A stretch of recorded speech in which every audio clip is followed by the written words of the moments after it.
Welcome to Talking Scripture. I'm Bryce. And today I'd like to pause and connect what we've been talking about with what we previously talked about.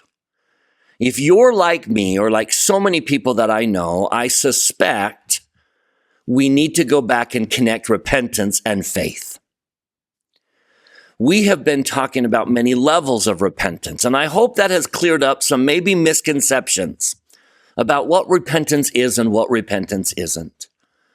At the highest level of repentance, our desire, our attempt is to restore a personal, valued, loved, but vulnerable relationship with Heavenly Father and with Christ. I pushed them away. I damaged the relationship, sometimes in a small way, sometimes in a major way, but I have damaged the relationship. And repentance is about restoring that relationship, clearing up the obstacles so that they come back. But here's why I think we need to pause.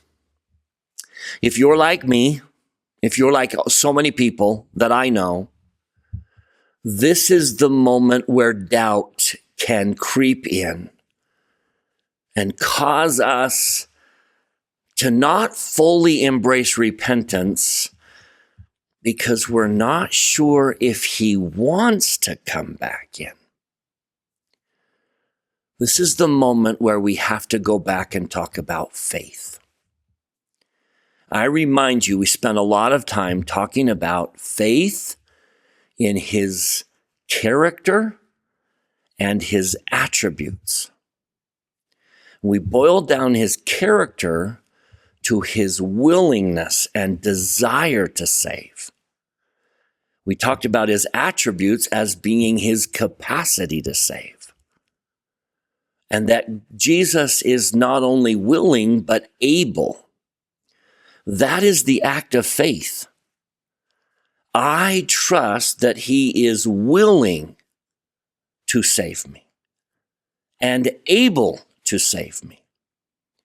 And that faith means letting go of all of those silly notions in our head or those obstacles that prevent me from fully embracing those two ideas. So let's connect that to repentance. I feel like we need to pause. I wonder if while we were talking about restoring that relationship, there was that tendency in all of us to doubt maybe He doesn't want to. Why would He want to run back into a relationship with me when I keep pushing Him out? There's the element of doubt. And this is where faith comes into our repentance. We have to trust that He is willing and able to restore that relationship. So allow me to we're not going to go back and dig up everything that we talked about in faith. Maybe it's worth rewatching those if you find yourself constantly doubting His willingness and His capacity. I just want to give a second witness. Now that we've talked about, I want a relationship with Him. I want to reassure you that He wants a relationship with you and that He is able. And I primarily want to focus on He has time. He's not distracted. He doesn't have 1,000 other things to do, so He can't fully engage in a relationship with you. That is where we doubt His capacity. No human being has time to have that depth of a relationship with everyone. Most human beings can't even do that with one or two people. And so the thought creeps into our head, how could Christ have that level of a relationship with me when there's so many of us? So allow me to pause and invite all of us, myself included, as we've talked about repentance and seeking Him back into my life, let me pause and remind you of His willingness and His capacity. his willingness to run right back into a relationship with you, and his capacity. He is not limited. I simply want to share 2 moments of his life and apply them to that idea of restoring that relationship. We're all familiar with these scriptures, but we've applied them in a general way. Today, I want to point out that they apply to repentance and the idea of him coming into a relationship with me. Long ago in premortal council, Heavenly Father asked a piercing question. He presented his plan to all of us, and the plan requires a redeeming Savior. The only way Heavenly Father's plan works is through a Redeemer. And so the Father asked a piercing question. Whom shall I send? And that is when the Savior lovingly, willingly, resolutely raised his hand and said, "Here am I, send me." Now, you know those words. You've heard them many times as they are applied to the plan. But may I suggest they apply to you seeking a relationship. Can you picture, you've pushed the Savior out, you've pushed the Father away, we've transgressed, and now I am seeking that restored relationship. And once again, the Father says, "Whom shall I send?" Whom shall I send back into Bryce's life? We all know what he's like. We know what he's done. Whom shall I send? And this is where Jesus, once again, with the same amount of love and the same amount of resolute determination, he is willing and desiring. He says, "Here am I, send me." Here am I, Father. Send me back into his life. Send me into that relationship. There is a testimony of his willingness. Not only was he willing to be the infinite Savior for all of us, but he was willing to be that relationship for each of us. With every ounce of my soul, I testify and pray that you will not give voice to those doubts that wonder if he wants to run back into a relationship with you, that you will hear his tender voice say, "Here am I, Father. Send me. Let me go. I will do it.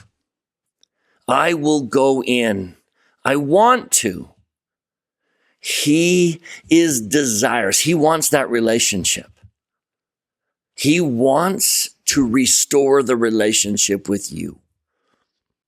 Like he told the Nephites, "Will you not now return unto me and repent of your sins and be converted that I may heal you?" Do you hear in that willingness to run back into our lives?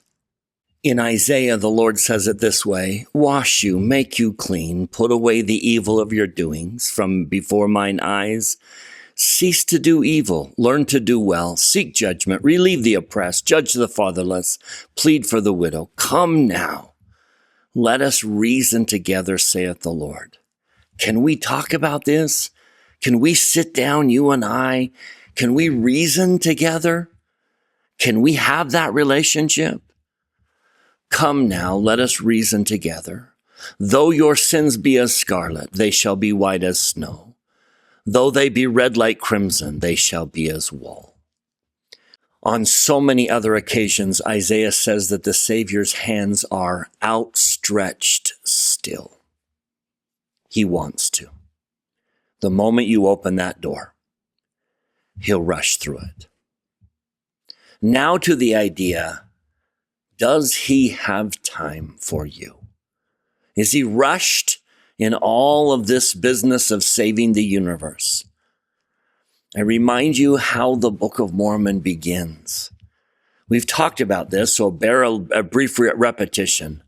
But the title page of the Book of Mormon, a summary of what it stands for, what it was written to do. Moroni declares that it was written to the convincing of Jew and Gentile that Jesus is the Christ. And then this phrase, and notice the capitalization. Hear the emphasis that Moroni clearly is making simply in the way that we use capital letters here, that Jesus is the eternal God, manifesting himself unto all nations. He is the eternal God. He is not limited by time. He's not bound like human beings are to the clock. He doesn't run out of time. He doesn't have too many things to do. He is the eternal God. You are alone with him in the universe. It doesn't matter how many other people are. You are alone with him. He has all eternity to give you his undivided attention. He is the eternal God. He is capable of having that level of repentance, that restored relationship, that every time you let him in, he comes in and he comes to stay. Trust that. Don't let those doubting thoughts enter into your head. Hold on to your faith. Hold on to your faith that he is willing and capable of that relationship, that there are no obstacles of time that would prevent him. I leave you with one of my favorite words. I've said it many times in this series, and let me say it again. Two young men in very similar circumstances use this word. They're the only ones that use the word. Alma and his dear friend Ammon, who went about trying to destroy the church. Clearly, they have damaged their relationship with Christ. But then comes an invitation to restore it. And both of them do. Both of them seek that relationship. In the words of Alma, "O Jesus, thou Son of God, have mercy on me." And both of them use this magical word. First, Alma says, "I have repented of my sins. I have been redeemed of the Lord. I am born of the Spirit."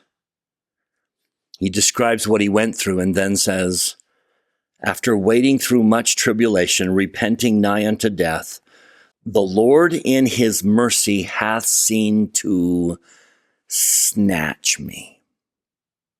He snatched Alma out of his miseries. He snatched him. Do you sense in that word an urgency, a quickness to it, a desire to get in there quickly and snatch him? Now apply that to the idea of rebuilding a relationship. If he's willing to snatch Alma out of misery, how quickly is he willing to rush, to run back into a relationship that I damaged, but I'm trying to fix?